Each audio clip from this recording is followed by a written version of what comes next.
All right, it's a good morning, and as we promised, we have Jeff Koinange in the studio. My oh my, we have the fire extinguisher right here. He won't be touching it. He won't be touching it. He won't be There's touching no guarantee. Yes. If I'm tempted. Yeah. So yeah, we'll start, Jeff, with your story. Yes. But of course, before we get into your story, there are some people that have never seen Jeff, that don't know who Jeff is. Right. In say a minute, who is Jeff? Wow. Jeff Koinange is an African journalist who, for the last 25 years, has been telling the African story. And my mantra is, for us, by us. Only Africans can tell their own story.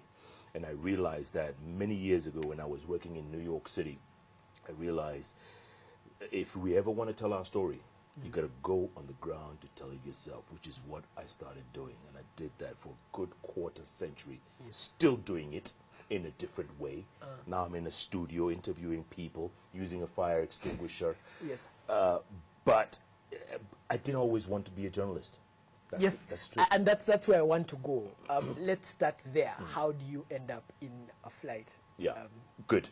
So, okay, growing up in the 60s and 70s in I call it post-independent Kenya. My father died the day I turned 2 months old. Yeah. 2 months.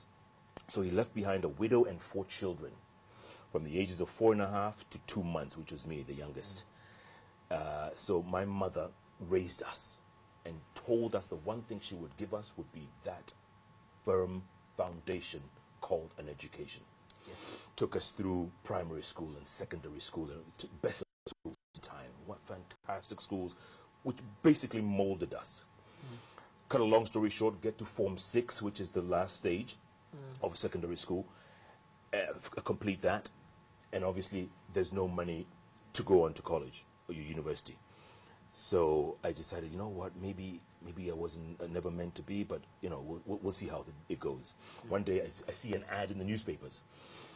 Back then there was an airline in the U.S. called Pan Am, called the Pan American World Airlines, and they were looking to hire Africans for the very first time to fly their routes, mostly in Africa. So from Nairobi to Nigeria to Liberia to Senegal. Stop in Senegal, and then the flight would go on to New York and America. I applied, along with 10,000 other people. Ooh. Yes, I mean it was job market was hard then. It's crazy. It's a lucrative job. You fly, you see capitals of the world for free, and it was a fun job at the age of 19 then. Out of the 10,000, they hired 40 to go to Miami, Florida. I was among the 40. We could fly to Florida, 8 weeks training. In between the training, now there was a part called in-flight service. All right. So the instructors come to me during the in-flight service and say, Jeff, when passengers come into the flight and they're putting their bags down underneath the seat or overhead, there's an announcement that comes on. Why don't you read that announcement? And you have the voice. Oh, I didn't know this. I had no clue. They said, why don't you go up to first class and read the announcement? So I grabbed the book, the manual, and I say, good evening, ladies and gentlemen. Welcome aboard Pan American, Clipper flight number 089 from Nairobi, Kenya, with continuing services to Lagos, Monrovia, Dakar, and New York. All of us are trained in cabin safety, and we ask that you watch and listen carefully as we review the safety features of this Pan American Boeing 747. I remember this 30 years ago. In text, everything, everyone for it. It's here. So I did that, and the instructors, everybody was silent, and they looked at me, and they said, do that again. I said, do what again? Do the voice do that thing you just did. Yeah. I said, okay. Good evening, ladies and gentlemen. Welcome aboard Pan American. And I did that thing, and they said, you're the guy. Chosen. Hired. You're the guy. On the spot. You're the guy. You will be reading the announcements. And I didn't think much of it. I mean, okay, again, that foundation that my mother laid in school, good English, good diction, articulating, it was there. Fine. Fast forward. Now we're actually working real flights. We've graduated from the academy. We're back in Africa. We're flying the flights. We get on board in Dakar or Monrovia. I go up to first class and I start doing the announcements. Good evening, ladies and gentlemen. Welcome aboard Pan American. 7 times out of 10, Raymond, I kid you not, 7 times out of 10, passengers will go, whoa, whoa. Standing ovation. Wait, is that a radio announcer? Because it was Americans mostly traveling in Africa. is that a radio announcement? I mean, whose voice is that? And my colleagues would say, oh, it's that guy who's standing up there. They said, call him back here. We want to talk to him. So, of course, after the service, a couple of hours later, I'd walk around the cabin, and now I'd go up to the passengers and say, hey, were you asking for me earlier? And they said, that voice, magical. It's going to make you money one day. Forget this job, go to school. Can you imagine? Yes. 7 times out of 10. And I would laugh it off and say, oh, man, this is fun. For me, I'm acting. I'm on stage, I'm acting, I'm loving it. Now, and you have a job. And I have a job and I'm getting paid. 7 times out of 10. So, it got into my mind. After a while, I said, you know what, maybe this is it. Maybe this is my calling. I never had any ambitions. In fact, in high school, when they asked me what I wanted to be when I grew up, I wrote in my high school annual, 1984, St. Mary's School, Nairobi. I wrote, I want to be an agricultural economist. I just picked up a title. Later on, I went and looked it up in the dictionary. It actually meant farmer. It meant farmer. And there you are, in a flight, a farmer. Who wants to be a broadcaster. Boom. So I researched the next year or so. Finally got a college in New York, and I quit the airline. After a year and a half of flying, I decided this is it. Either I quit now, or 20 years from now, I'll still be serving people at 39,000 feet. That was my decision right there. Yes. And then the decision, of course, moves into school. Then you go to New York University. Correct. Now, from New York University, tell us, the ABC News. NYU is, for people who don't know, NYU is like the premier university, especially in subjects like journalism, law, medicine. If you show people I graduated from, it's like Makerere in the 70s and 80s. Makerere, everybody wanted to go. It was the place to be. NYU, if you show someone I'm a graduate of NYU, boom, you get a job. You're in. You're hired. Foot in the door. So I got a job at ABC News. Yes. But it was obviously entry-level job. You're what they call a desk assistant. You make coffee. You do photocopies. You're running around. The anchors, the big superstar anchors in America, they were all there. You were working in their shows, but you were interacting, but as a desk assistant. But you learn, you observe, you see how they do their thing. And it was a great learning experience. And I figured, you know what? I have arrived.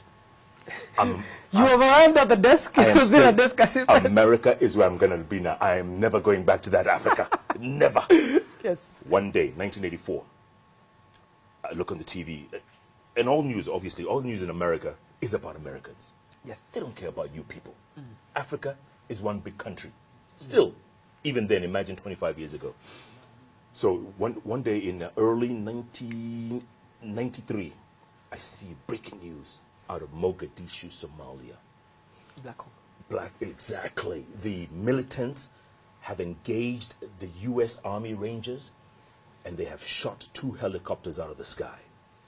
And they've come down, and they killed 19 Special Forces Army Rangers. Yes, 19. So the story was American Special Forces killed in Mogadishu. It wasn't the 15,000 Somalis who were starving or being killed in the streets. It was an American story. And I looked at that and I said, my goodness, you know what? There's something wrong here. There's something wrong with this picture. They are telling their story, because it is their story. These, it's Americans who live in Utah, Oklahoma, whatever. It's their story. They didn't care about us. It wasn't about us. That was one story. About a year later, April 1994, 2 incidents happened in Africa around the same time. One, the first ever black South African president, former prisoner turned president, was being inaugurated. Nelson Mandela. Huge story. The whole world had converged on Pretoria, South Africa. Of course, the history played a great role. It was huge. Yes. It was a great story. Any other time, the most fantastic story probably of the decade then. But at the very same time, in a tiny little country north of South Africa that nobody knew of or could pinpoint on a map, 10,000 people were being slaughtered every single day for 100 days, and nobody cared. Rwanda was going through genocide that nobody gave a damn about, because nobody knew where Rwanda was on the map. So when do you wear the boots and say, I am going to do this? Well, I'm looking at this. It's unfolding in my newsroom in New York, and I'm saying, what is wrong with this picture? Nobody is telling our story. Right then and then, I made the decision. I'm going back home. I'm going to go back, find my way, find my feet, and do the story. The phone call. Which phone call do you make now? So I make a phone call. Yes, I make a phone call to a guy, a famous African photojournalist. They call him Mohammed Amin. Called him Mo. They called him 6-camera Mo because he was so good. Yes, I remember he took that photo that finally showed the plight of Ethiopia, the starving people in Ethiopia, a place called Koram. But I digress a little bit to tell you a story about Mo because it has to do with Uganda. So Idi Amin takes over, right? Yes. He's shut down the airport, he's shut down the town, he's not letting anybody in or out. The coup is in effect. Mohammed Amin says, God, this is a big story. About 1971, right? Yes. A big story. Let me see. We need to get in there because Mo works for everybody. The Americans, the Europeans, he works for everybody. He provided video. Yeah, freelance, yeah. Yes. So he calls, apparently, in his book he wrote about it, he calls State House Entebbe or Kampala. And he says, gets the operator, says, can I speak to General Amin? Operator says, may I know who's calling? He said, Mohammed Amin. So the operator, whoever that person was, thinks, oh my son, Mohammed Amin?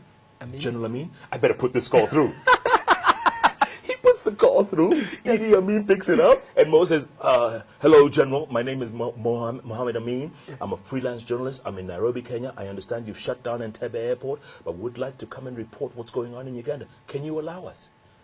Amin, in all his machismo, says, no problem. Open.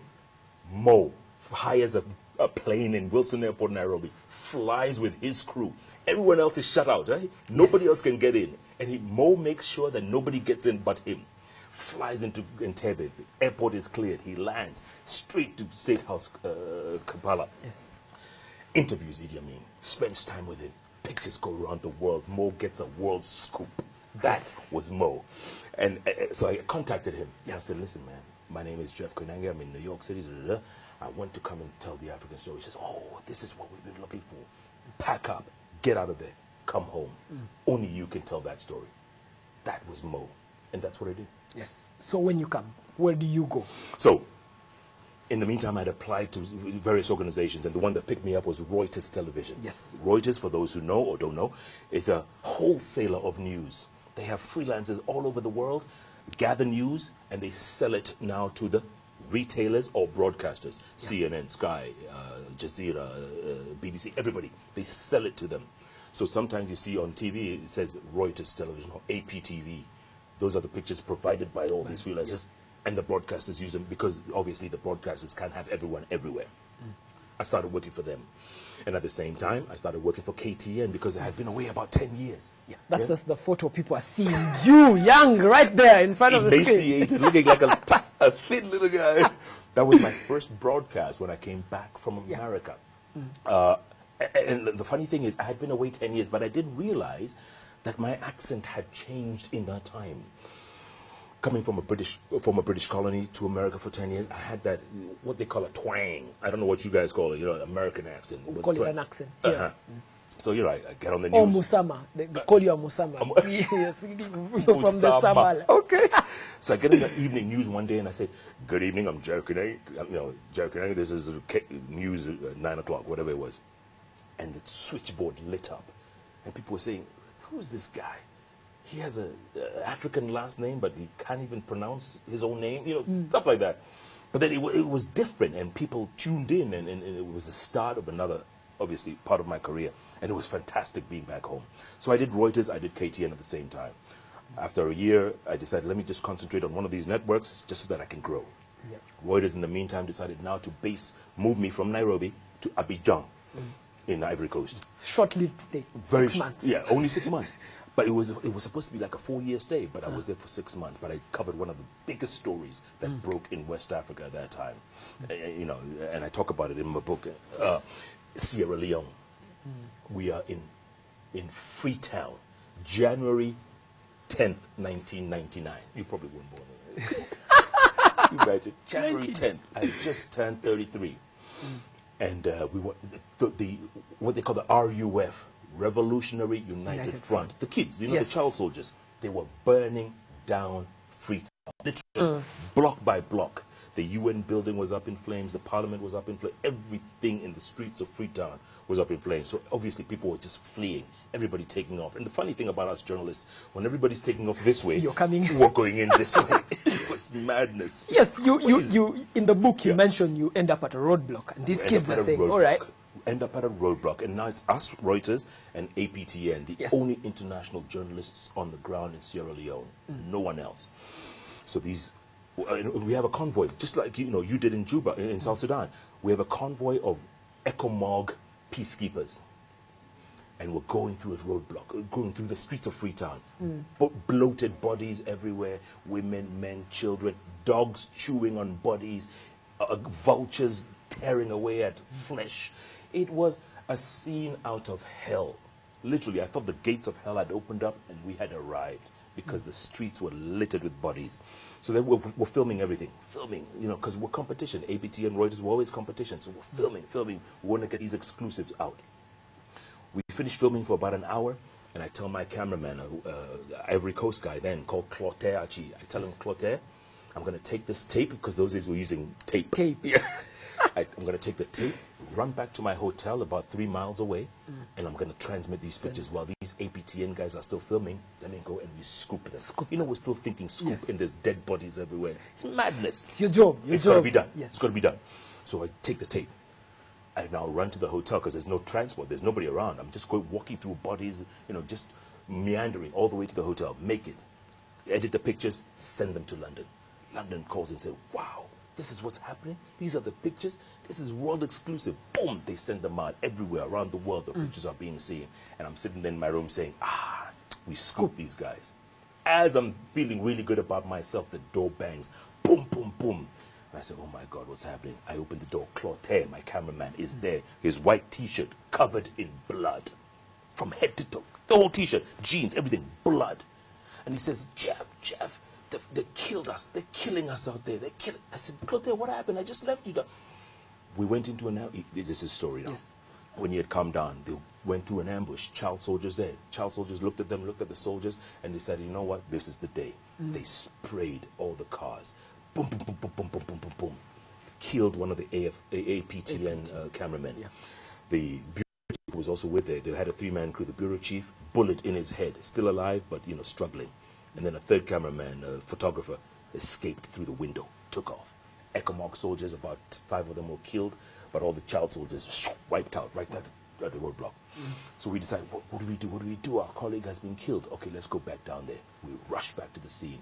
ECOMOG soldiers had taken his body, taken it to the local morgue, wrapped it up. This guy with a bullet in his head was there, writhing in pain on the floor. No hospitals, no doctors, no nothing. Yeah. We say, wow, what do we do now?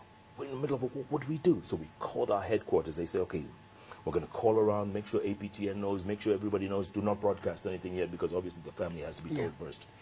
Cut a long story short, 8 hours later, they were able to send an aircraft from South Africa all the way to Freetown, landed, picked up dead body, picked up the injured one who was still in pain. He had to go to the hospital, and they flew him to Abidjan and then London.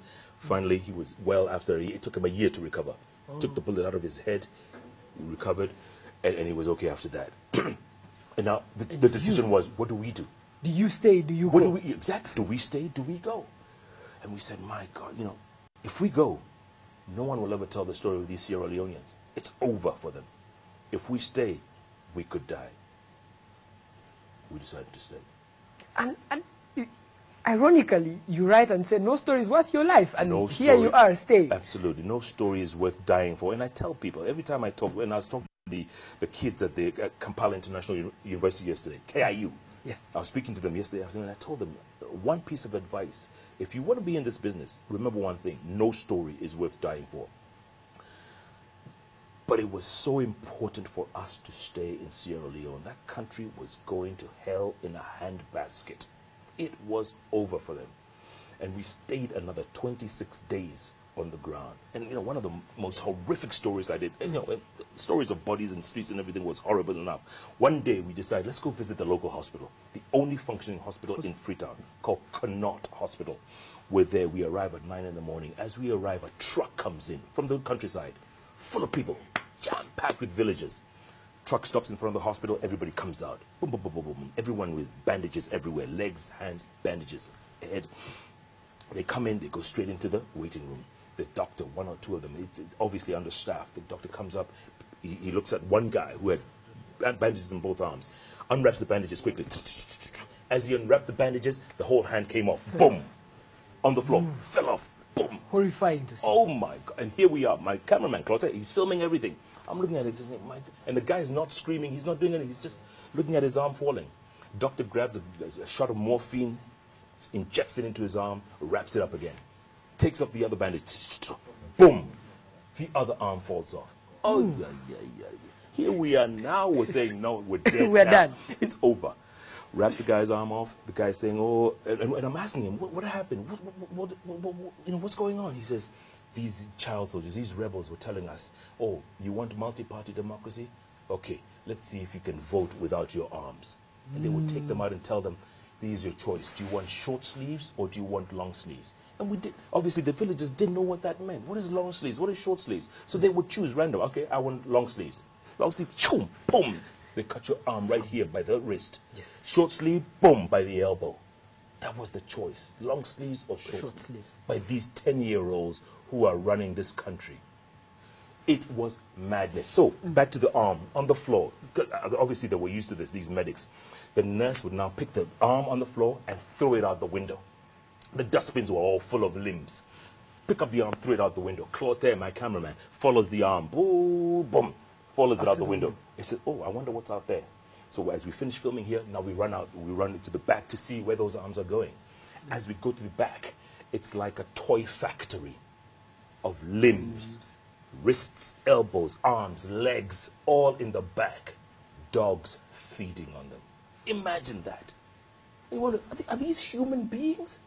Are these people, are they normal? What prompts a human being to become that? And then the dogs are now feeding on the humans.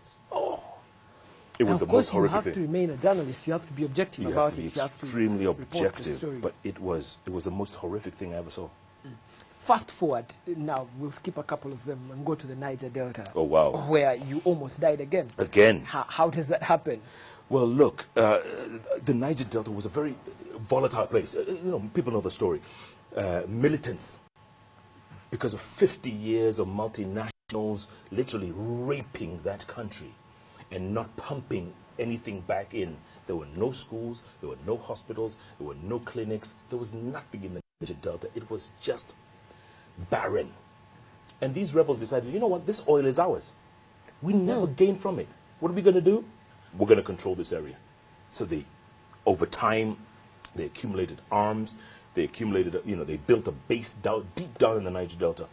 And for 13 months, I was researching this, calling the people, saying, I want to go down there. I want to hear your story.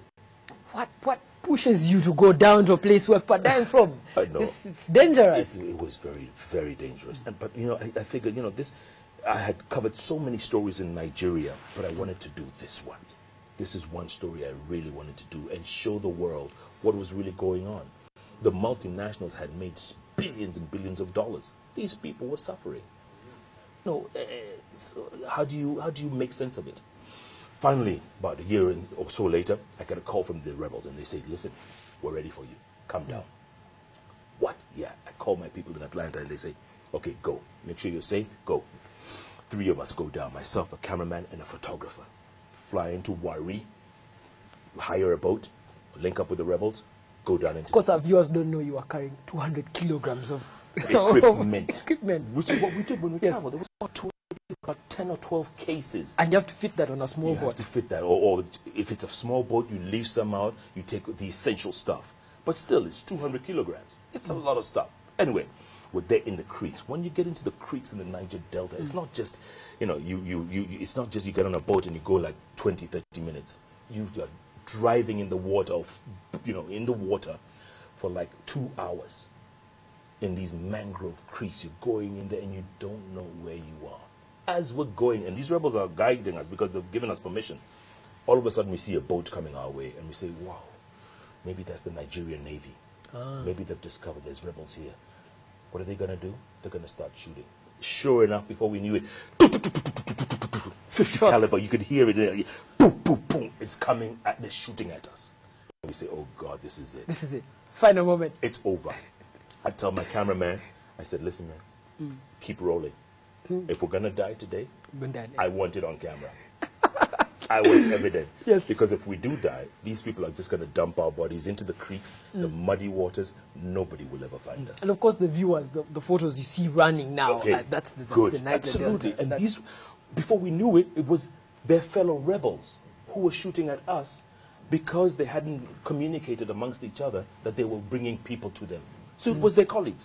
Oh. These guys with the masks and the Kalashnikovs and the whole setup, they looked like scary militants. So anyway, they approach us and we say, "Hey, we're journalists, don't shoot, we're journalists." But Finally, of course, you knew that they had captured people before. Oh yeah, Filipinos kidnappings were random or very common. Yes. So we said, okay, even if at least if they kidnap us, they're not going to kill us. They just demand ransom, which is fine. And they were very good about that, by the way. They would kidnap expats, demand ransom, get the ransom, and carry on with their work. But these guys were scary. So they they come closer, we identify ourselves, they see their fellow militants, and they say, okay, fine, we didn't know, let's carry on. All of us now, into the mangrove swamps. For another hour or so, in the swamps, we arrive at what they call their base. Oh, these guys are chanting. They're doing their own music thing, they're doing their own thing, and it was unbelievable, man. In the middle of the Niger Delta with the rebels. As we're filming these guys chanting and firing their guns in the air, we see about 32 guys in overalls, foreigners, sitting in the corner there. And I look at it and I ask one of them, who are those guys? They say, those are people we just kidnapped the other day up in the high seas. I said, where are they from? Philippines. Oh, really? Yeah. Can we interview them? He said, no problem. Nigeria, no problem. So we grab a couple of them and we interview the guys. And they're saying, yeah, we were captured about a month ago. Our government doesn't know what's going on in Manila. We've been here. These rebels have treated us well, but we want to go back home. That's a message. Film them, beautiful. Film the rebels, got the picture, everything. Boom! We get back to Warri. Now this is like 3-4 hours later. We've gotten the scoop of lifetime. I call Atlanta and I say, guys, we have a scoop. This is the story we've been wanting to tell. They say, you know what, Jeff? It's a great story, but you need the other side. Can you get someone from government to comment? Whatever it is. And I said, it's going to be difficult. They said, no, do what you can, because we need to balance the story. This story is going to be explosive. We need to balance it. So fine. Get to Warri, get on a plane, fly to Abuja. That's where the government sits. Go there and try and get any government spokesman with any sort of information. The president, if you can. Yes. Try.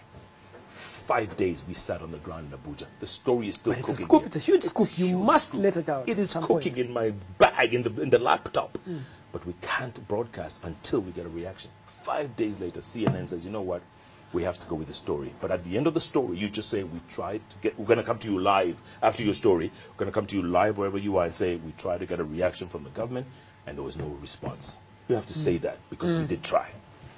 The story went out on air. I'm telling you, Raymond, never seen anything like it.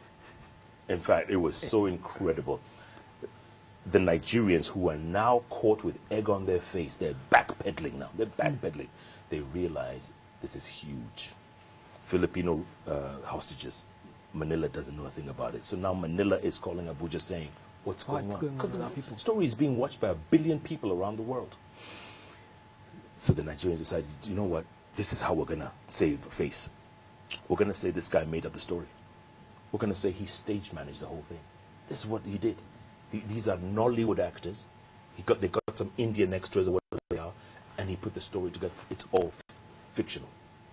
Can you imagine? Bullets flying at you. You can see them. You survived this. I mean, you were rolling. And I'm being told that I made up this story. I'm being told it was the most devastating thing I ever heard. And obviously, it was a big diplomatic debacle for Nigeria. And they said they threatened to deport us. They threatened to withdraw all commercials from CNN. It was a big, big deal. And that's why, CNN and I decided to part ways then, because it was just too volatile. But the best thing that happened about that story, 48 hours after the story aired, those 32 Filipino hostages were all released, sent back to Manila to be reunited with their families. So that was a happy ending to that story. Yes. But people might think you were only telling the bad stories. You also told the good stories. Dangote, you interviewed presidents, and people who you know, hung around Kabila. I did. And people who know Aliko Dangote, Africa's richest man, the world's richest black man, he's worth probably, what, 30, 40 billion US? And he built an empire out of cement. And he didn't go and stash his money in Europe or America. He reinvested back in Nigeria. Great story. And it wasn't dirty money. It was money from the cement, packaging, selling, and he's the biggest cement distributor right now in Africa. Biggest. And he's doing other things, rice. He's doing other projects. He's doing oil pipelines too now. Oil pipelines. He's building a refinery for like 11 billion US.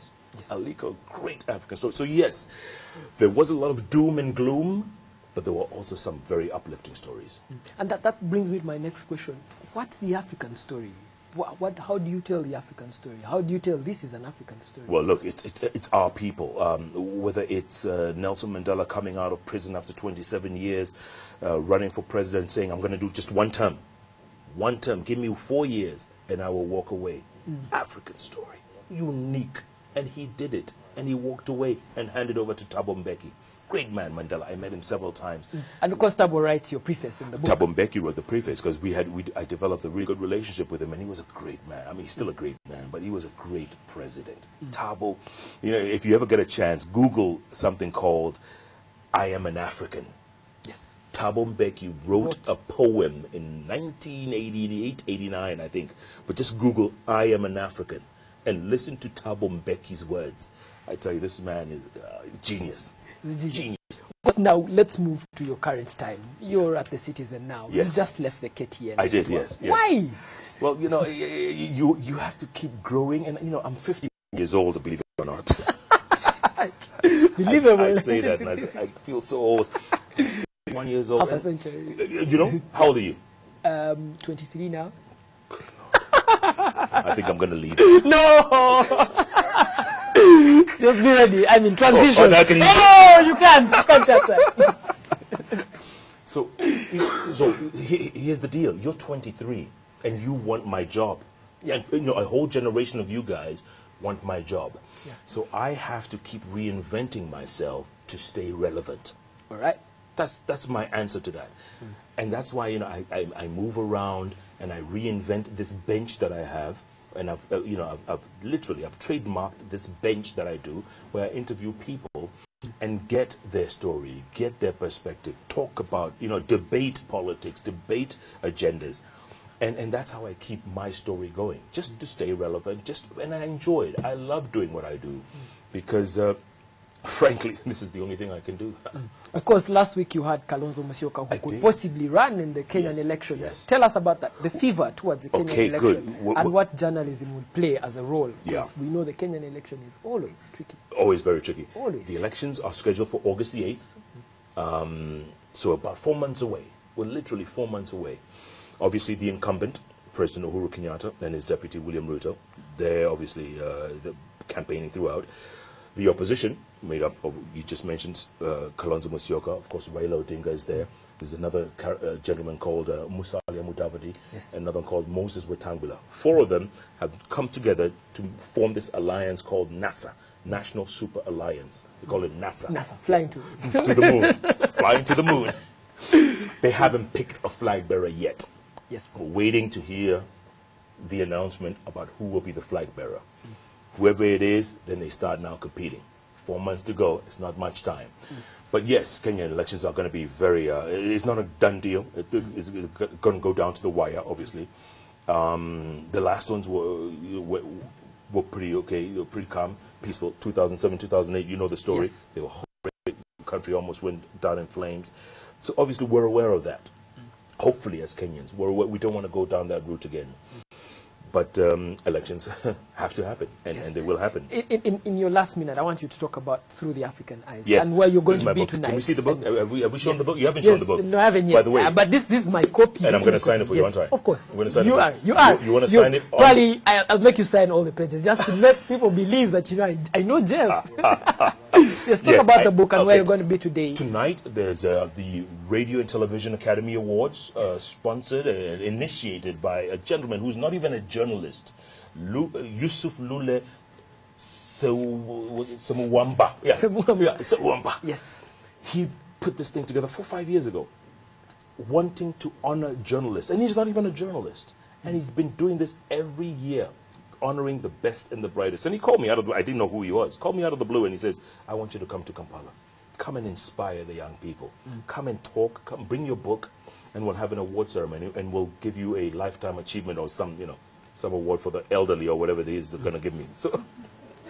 So it's tonight here at the Serena, starting 6 o'clock. It's got a black tie. It's a great event. And yes, I brought copies of my book over. We'll sell a few for those who are interested. And it's a great story. It's very simple to read. You've read it, right? You've read the story. Yes, I have. And it's a simple read, but it's an African story talking about someone who grew up, like I say, in post-independent Kenya. And the book, published a couple of years ago, we've sold maybe about 30,000 copies so far. And it's doing quite well. People love it, those who read it. And I encourage Africans to tell their story. Whatever it does, you don't have to be a journalist to tell a story. Tell your story from your perspective. Aliko Dangote has a story. Ugandans, so many of them have a story to tell. The Ugandan history is so rich. It's full of great things that have happened, but people don't bother recording. And we're not going to be here forever. I want people to read this 10, 20, 50 years from now and say, wow, this is a good story. This is a good African story. Yes. Jeff, we're going to sign out, but you were going to do the sign out. And I want you to do two things. Go on. It's smoking. Without touching the 5 things. Oh, come on. No, you can't. You can't have it. Will I be arrested? Yes, you will. And this, you will be arrested. You will. I'll just call the cops right here. I can dare you. Let's see. Let me see. So you sign up. All right. It's smoking. Yeah. It's hot. All right. Yes. Raymond, it's been a pleasure, man.